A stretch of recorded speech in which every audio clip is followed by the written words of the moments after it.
जिंदगी में तुम्हारी कोई बराबरी किसी भी काम में नहीं कर सकेगा। बस खुद पर विश्वास करने की आदत डाल लो। जो व्यक्ति दूसरों के बारे में सोचने के बजाय खुद के बारे में सोचने को समय देता है और खुद को हर पल सुधारने का चिंतन करता है, वही व्यक्ति सबसे आगे निकल जाता है। और यकीन मानो, उस व्यक्ति का सामना करना औरों की बस की बात नहीं होती, लेकिन खुद पर यकीन करने का एक प्राचीन उपाय हम आज के इस वीडियो में आपको एक रोचक कहानी के माध्यम से बताएंगे। तो चलिए शुरुआत करते हैं। सदियों पहले भारत के एक छोटे से गांव में 4 कुख्यात चोर थे, राज, देव, वीरेन और कवि। ये चारों व्यक्ति अपने चालाक तरीकों और किसी को भी मात देने की अपनी क्षमता के लिए कुख्यात थे। एक दिन जब वे अपनी अगली डकैती की योजना बना रहे थे, उन्होंने एक धनी व्यापारी के बारे में बातचीत सुनी, जिसके पास एक दुर्लभ और मूल्यवान रत्न था। उनके हृदयों में लालच जाग उठा और वे जान गए कि उन्हें इसे चुराना ही होगा। रात के अंधेरे में चोर व्यापारी की हवेली में घुस गए। जैसे ही वे रत्न के पास पहुंचे, कमरे में अचानक तेज रोशनी भर गई, जिससे वे अंधे हो गए। जब रोशनी कम हो गई तो उन्होंने देखा कि एक तेजस्वी महिला उनके सामने खड़ी है। वह कोई और नहीं बल्कि ज्ञान और बुद्धि की देवी सरस्वती थीं। आप भौतिक धन की तलाश करते हैं, लेकिन सच्ची समृद्धि आपके भीतर निहित है, उसने शांत स्वर में कहा। मैं तुम्हें अपने तरीके बदलने और आत्म साक्षात्कार की शक्ति खोजने का मौका दूंगा। भ्रमित और चिंतित होकर चोर उसकी बात सुनने को तैयार हो गए। सरस्वती ने उन्हें एक चुनौती दी, सफलता के 4 प्रतीकों की खोज करने के लिए। दृढ़ संकल्प का कमल, साहस की तलवार, लचीलेपन की ढाल और आत्म प्रतिबिंब का दर्पण। केवल इन गुणों को अपनाकर ही वे रत्न की वास्तविक क्षमता को उजागर कर सकते हैं। चोर अपनी खोज में निकल पड़े। प्रत्येक को उन परीक्षणों का सामना करना पड़ा जिन्होंने उनकी आंतरिक शक्ति का परीक्षण किया। राज को संदेह और अनिश्चितता से भरे दलदल में दृढ़ संकल्प के कमल का सामना करना पड़ा। खुद पर अटूट विश्वास के साथ वह विजयी हुए। उनका संकल्प पहले से कहीं अधिक मजबूत था। देव को एक खतरनाक पहाड़ की चोटी पर साहस की तलवार का सामना करना पड़ा, जहां भय और असुरक्षा ने उसे भस्म करने की धमकी दी थी, लेकिन बहादुरी से भरे दिल से उसने अपने संदेह पर विजय प्राप्त की और तलवार पर अपना दावा किया। वीरेन ने लचीलेपन की ढाल खोजने के लिए रेगिस्तान में कदम रखा, जहां प्रतिकूल परिस्थितियों की कठोर हवाओं ने उसकी आत्मा को तोड़ने की कोशिश की।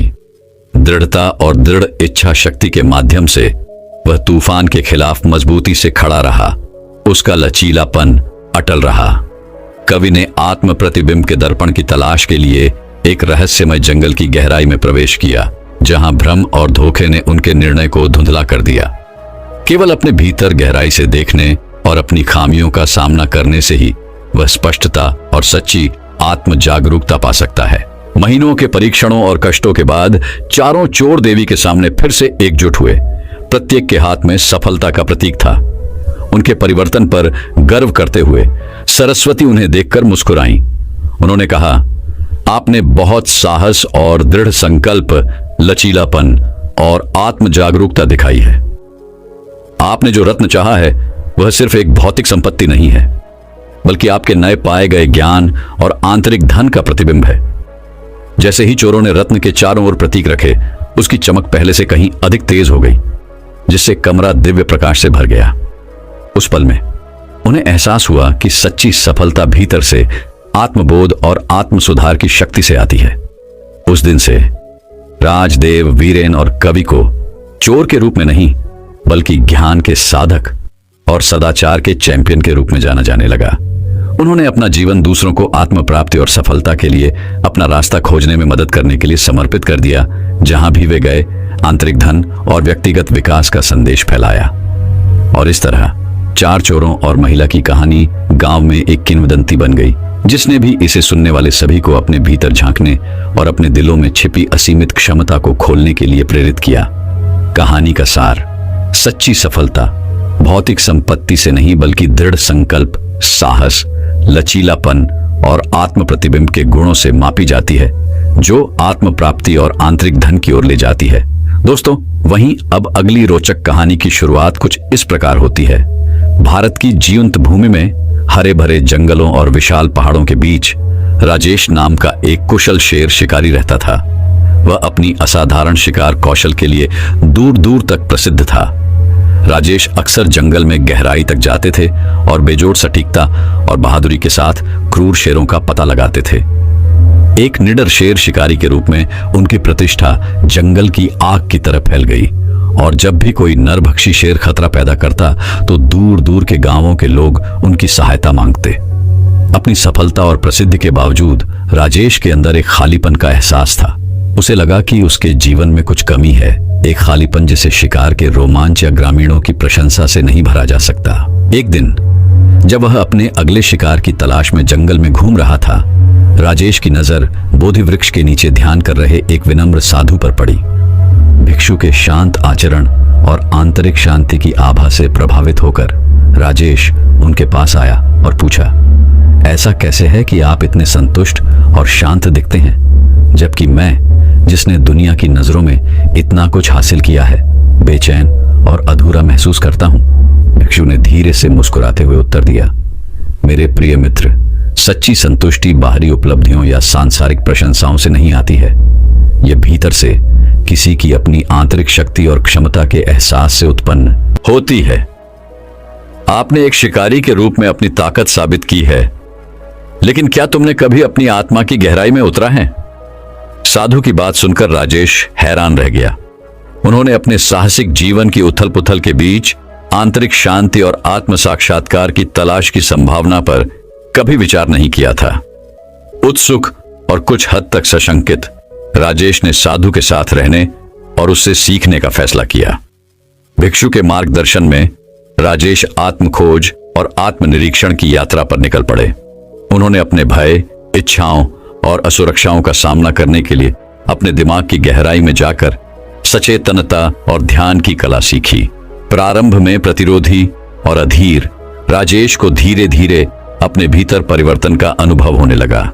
जैसे जैसे दिन हफ्तों में और हफ्ते महीनों में बदलते गए, जीवन के प्रति राजेश के दृष्टिकोण में गहरा बदलाव आया।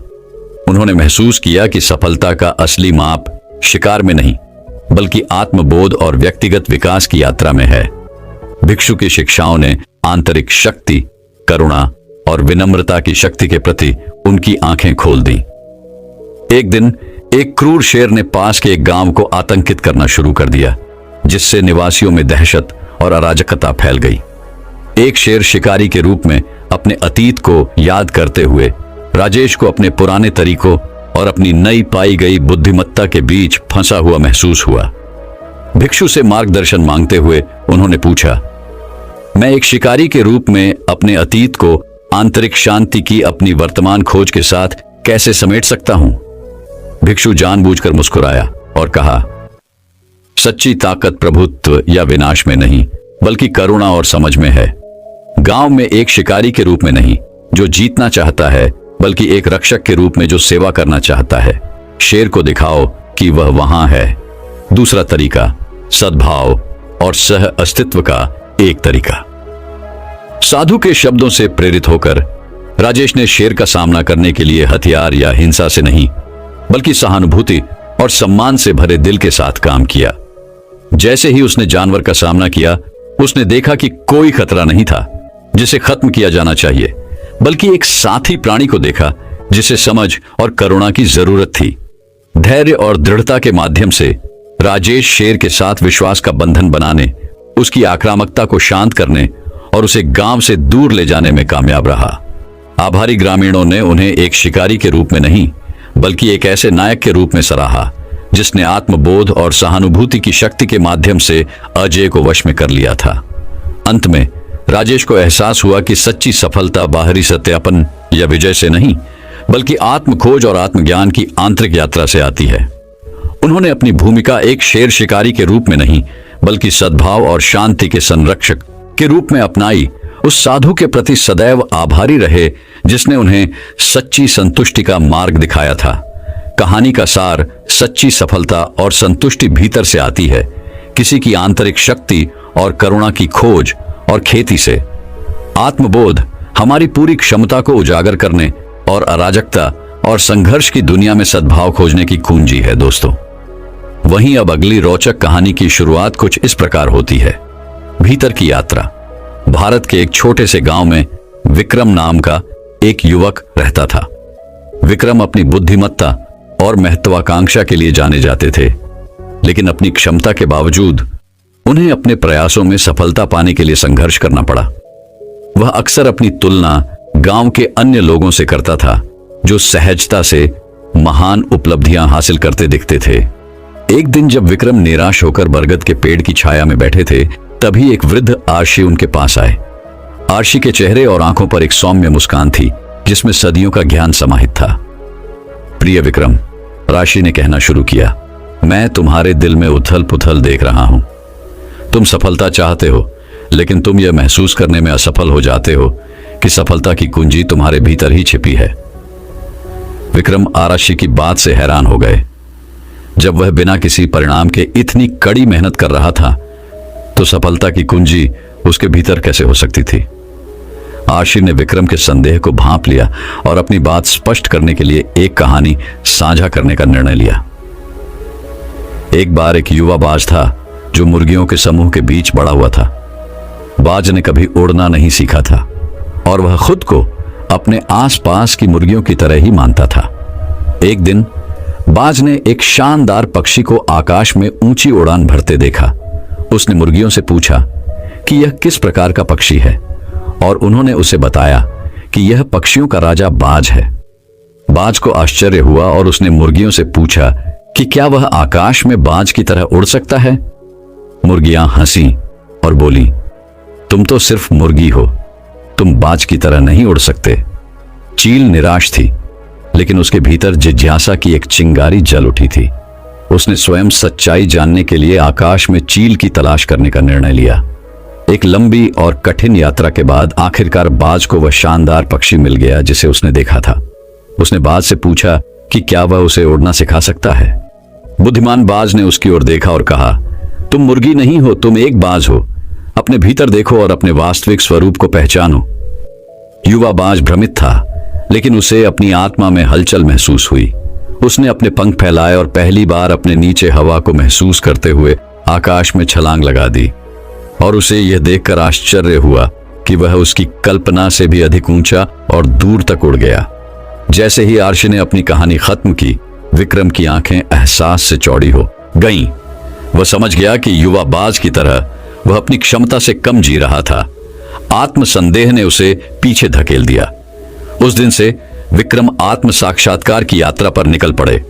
उन्होंने अपने भय और असुरक्षाओं का सामना करते हुए अपने भीतर गहराई से खोज की।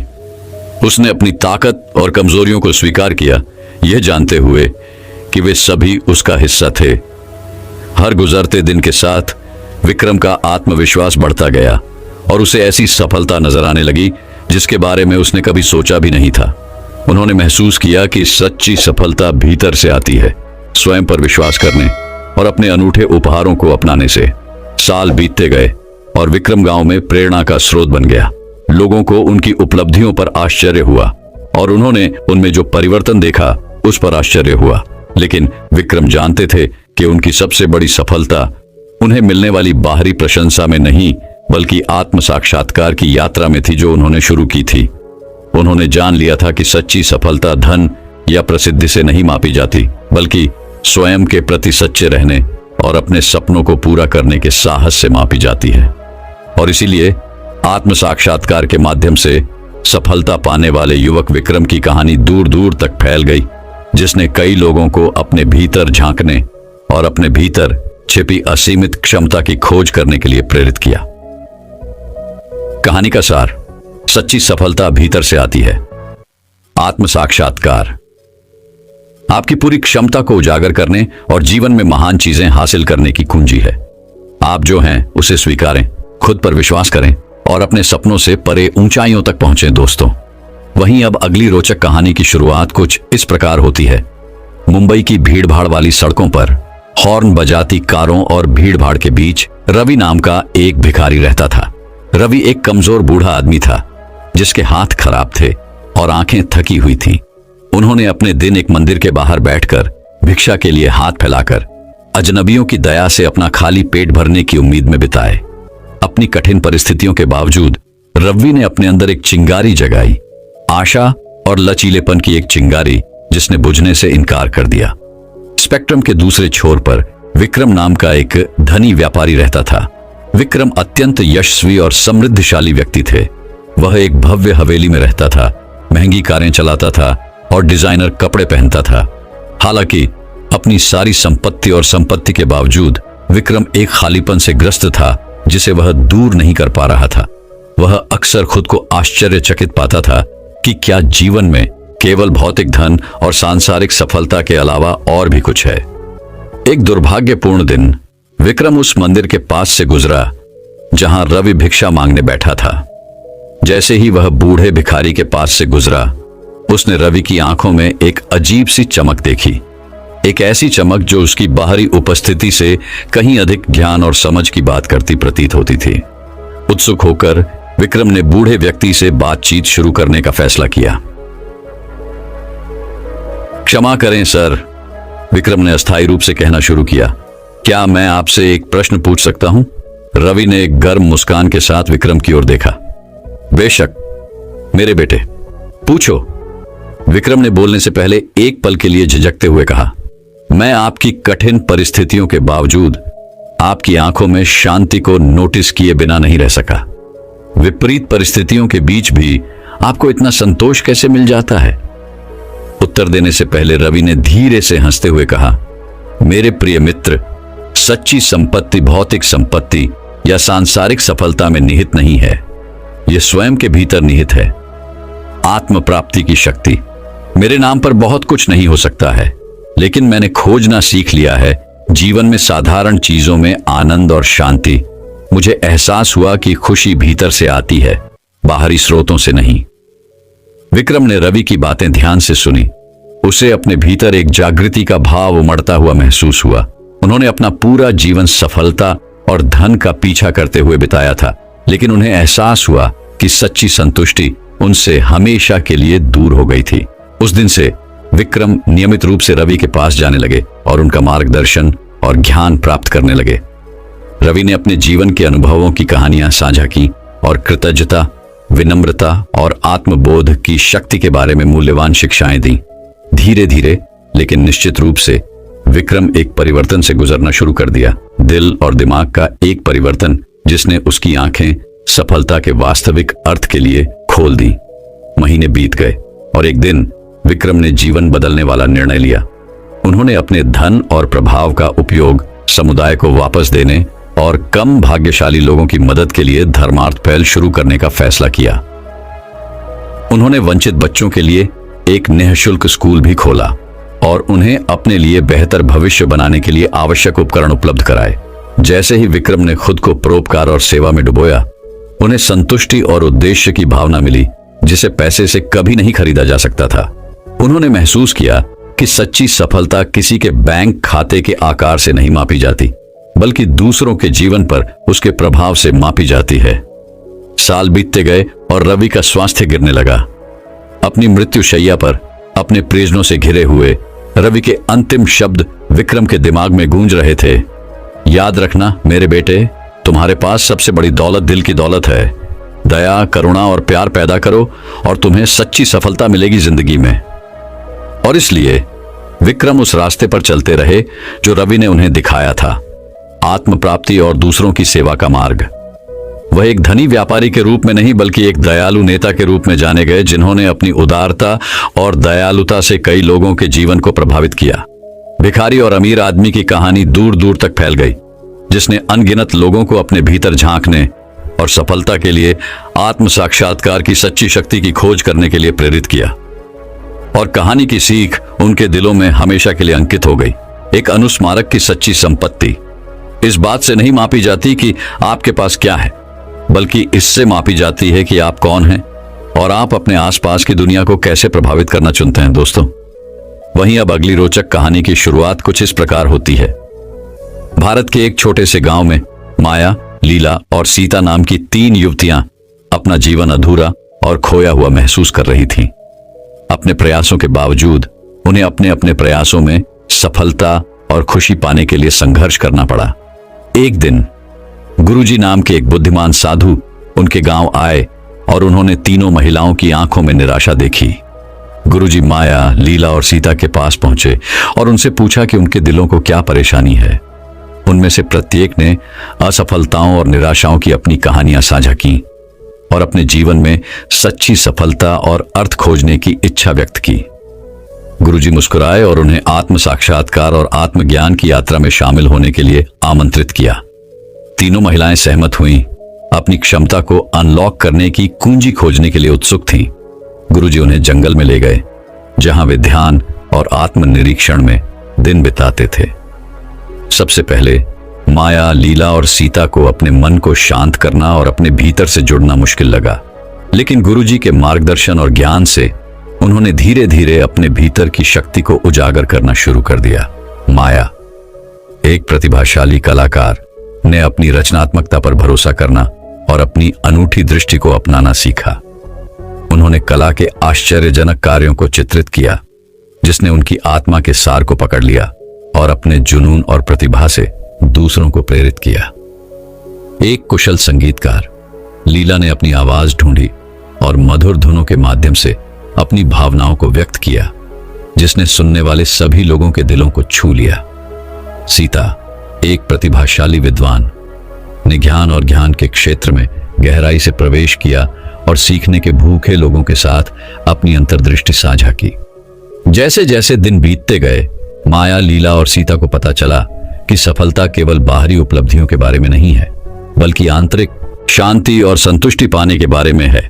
उन्हें एहसास हुआ कि सच्ची सफलता भीतर से आती है, खुद पर विश्वास करने और अटूट दृढ़ संकल्प के साथ अपने सपनों का पालन करने से। एक रात जब वे अलाव के चारों ओर बैठे थे, गुरुजी ने 3 महिलाओं के साथ एक शक्तिशाली सबक साझा किया। उन्होंने कमल के फूल के बारे में बात की, जो गंदे पानी में खिलता है लेकिन अपने परिवेश से अछूता रहता है। उन्होंने समझाया कि कमल की तरह वे भी अपनी चुनौतियों और प्रतिकूलताओं से ऊपर उठ सकते हैं, अंधेरे के सामने चमक सकते हैं। माया, लीला और सीता ने गुरुजी द्वारा बोले गए हर शब्द को ध्यान से सुना। वे समझ गए कि आत्मबोध ही उनकी पूरी क्षमता को उजागर करने और उनके जीवन के हर पहलू में सफलता प्राप्त करने की कुंजी है। नई स्पष्टता और दृढ़ संकल्प के साथ उन्होंने विकास और ज्ञानोदय की अपनी यात्रा जारी रखने की कसम खाई। महीने बीत गए और तीनों महिलाएं गुरुजी के साथ अपने अनुभव से परिवर्तित और सशक्त होकर अपने गांव लौट आईं। माया की कलात्मकता, लीला का संगीत और सीता की बुद्धिमत्ता ने उन सभी का दिल मोह लिया, जिन्होंने उनकी प्रतिभा देखी। वे जहां भी गए प्रेरणा के प्रतीक बन गए, आशा और प्रोत्साहन फैलाया। ग्रामीण माया, लीला और सीता के परिवर्तन से आश्चर्यचकित थे और विश्वास नहीं कर पा रहे थे कि एक बार खोई हुई और निराश महिलाएं आत्मविश्वासी और सफल व्यक्तियों में विकसित हो गई हैं। वे अपने उल्लेखनीय परिवर्तन का रहस्य जानने के लिए उत्सुक होकर उनका मार्गदर्शन और ज्ञान चाहते थे, और इस तरह तीनों महिलाएं गांव में प्रतिष्ठित व्यक्ति बन गईं। उनके लचीलेपन, दृढ़ संकल्प और खुद पर अटूट विश्वास के लिए उनकी प्रशंसा की गई। आत्मबोध और सशक्तिकरण की अपनी यात्रा के माध्यम से माया, लीला और सीता ने न केवल सफलता पाई, बल्कि जीवन का असली सार, आत्मविश्वास और आंतरिक शक्ति की खोज भी की। कहानी का सार यह है कि सच्ची सफलता बाहरी उपलब्धियों में नहीं, बल्कि आत्मखोज और सशक्तिकरण की यात्रा में निहित है। जब हम खुद पर विश्वास करते हैं और अपनी आंतरिक क्षमता का दोहन करते हैं, तो हम किसी भी बाधा को पार कर सकते हैं और अपने सपनों से परे महानता हासिल कर सकते हैं। आत्मबोध की शक्ति को अपनाएं और देखें कि आपका जीवन उन तरीकों से बदल जाता है जिनके बारे में आपने कभी सोचा भी नहीं था। दोस्तों, वहीं अब अगली रोचक कहानी की शुरुआत कुछ इस प्रकार होती है। आत्म साक्षात्कार का मार्ग, सफलता की यात्रा। भारत के एक छोटे से गांव में अर्जुन नाम का एक युवक रहता था, जिसके बड़े सपने थे और सफलता की तीव्र इच्छा थी। जीवन में कई असफलताओं और चुनौतियों का सामना करने के बावजूद अर्जुन ने अपने लक्ष्यों और आकांक्षाओं को कभी नहीं छोड़ा।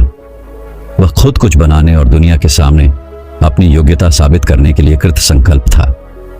अर्जुन की आत्म प्राप्ति और सफलता की यात्रा तब शुरू हुई जब उसकी मुलाकात एक वृद्ध आर्षि से हुई, जो अपनी बुद्धि और ज्ञान के लिए जाने जाते थे। आर्षि की शांति और सुकून की आभा से प्रभावित होकर अर्जुन उनके पास आए और पूछा, सर, मैं जीवन में सफलता कैसे प्राप्त कर सकता हूं और अपने सपनों को कैसे पूरा कर सकता हूं? ऋषि ने मुस्कुराते हुए उत्तर दिया, सफलता तुम्हारे भीतर निहित है, युवा पुरुष। यह बाहरी उपलब्धियों या भौतिक संपत्ति के बारे में नहीं है, बल्कि खुद को समझने और अपनी वास्तविक क्षमता की खोज करने के बारे में है। सफल होने की शक्ति पहले से ही आपके भीतर है, आपको बस इसकी जरूरत है। एहसास करो। इन शब्दों को अपने मन में गूंजते हुए अर्जुन आत्म साक्षात्कार की खोज में निकल पड़े। उन्होंने एक गांव के मंदिर के शांत वातावरण में अपने लक्ष्यों, इच्छाओं और भय पर चिंतन करते हुए घंटों बिताए। उन्होंने अपनी असुरक्षाओं और शंकाओं का सामना करते हुए अपने अंतरतम विचारों और भावनाओं की गहराई में खोज की। जैसे जैसे दिन हफ्तों में और हफ्ते महीनों में बदलते गए, अर्जुन को अपने भीतर एक गहरा बदलाव महसूस होने लगा। उन्होंने चीजों को स्पष्टता और बुद्धिमत्ता के साथ देखना शुरू कर दिया, यह महसूस करते हुए कि सच्ची सफलता केवल बाहरी उपलब्धियों से नहीं मापी जाती, बल्कि आंतरिक शांति, संतुष्टि और आत्म जागरूकता से मापी जाती है। इस नई अंतर्दृष्टि से लैस होकर अर्जुन नए जोश और दृढ़ संकल्प के साथ अपने सपनों को आगे बढ़ाने के लिए निकल पड़ा। उन्होंने अपनी क्षमताओं पर अटूट विश्वास के साथ अपने रास्ते में आने वाली हर बाधा को पार करते हुए अथक परिश्रम किया। धीरे धीरे लेकिन लगातार उसने अपने लक्ष्य की ओर प्रगति करना शुरू कर दिया और सफलता के शिखर के करीब पहुंच गया। एक दिन जब अर्जुन अपने लंबे समय से पोषित सपने को पूरा करने की कगार पर खड़ा था, उसकी एक बार फिर बूढ़े अरशी से मुलाकात हुई। कृतज्ञता से अभिभूत होकर उन्होंने अर्शी के सामने झुककर कहा, आत्म साक्षात्कार के इस मार्ग पर मेरा मार्गदर्शन करने के लिए धन्यवाद।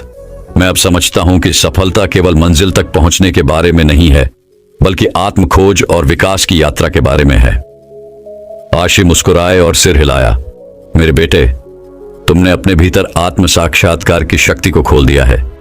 याद रखें, सच्ची सफलता कोई मंजिल नहीं है, बल्कि जीवन जीने का एक तरीका है। विनम्र रहो, जमीन से जुड़े रहो और यह मत भूलो कि तुम कौन हो। यही शाश्वत सफलता की कुंजी है। और इसलिए अर्जुन ने अपनी सफलता को विनम्रता और अनुग्रह के साथ स्वीकार किया, यह जानते हुए कि सफल होने की सच्ची शक्ति बाहरी मान्यताओं में नहीं, बल्कि स्वयं पर अटूट विश्वास में निहित है। वह गांव के कई लोगों के लिए प्रेरणा बन गए, आत्म साक्षात्कार की परिवर्तनकारी शक्ति के जीवंत प्रमाण। जैसे ही सूरज क्षितिज पर डूबा, गांव पर सुनहरी चमक बिखेरते हुए अर्जुन गर्व से खड़ा था। उसका दिल कृतज्ञता और संतुष्टि से भरा हुआ था, क्योंकि उन्होंने महसूस किया था कि सच्ची सफलता कोई अंतिम लक्ष्य नहीं, बल्कि आत्म खोज, विकास और ज्ञानोदय की निरंतर यात्रा है। और कहानी का नैतिक यह है, सफलता केवल बाहरी लक्ष्यों को प्राप्त करने के बारे में नहीं है, बल्कि अपनी आंतरिक क्षमता को पहचानने और आत्म खोज की यात्रा को अपनाने के बारे में है। जब आप अपने भीतर आत्मबोध की शक्ति को अनलॉक करते हैं, तो आप जीवन में अनंत संभावनाओं और असीमित सफलता का मार्ग प्रशस्त करते हैं। दोस्तों, मैं उम्मीद करता हूं कि यह कहानी सुनने से आपके जीवन में अच्छे बदलाव आए होंगे। आपको इस वीडियो से क्या सीखने मिला, ये कमेंट करके जरूर बताएं और अपने परिवार, दोस्तों या आपके करीबी इंसान के साथ ये कहानी शेयर करके उन्हें भी इस ज्ञान से परिचित करवाएं। बाकी अगर आपको ये वीडियो दिल से अच्छी लगी हो, तभी इस वीडियो को लाइक कर देना, और आपने अब तक इस चैनल को सब्सक्राइब न किया हो तो चैनल को सब्सक्राइब भी जरूर कर देना। आपका हर दिन शुभ हो और खुशियों से आपका जीवन भरा रहे। धन्यवाद। नमो बुद्धाय।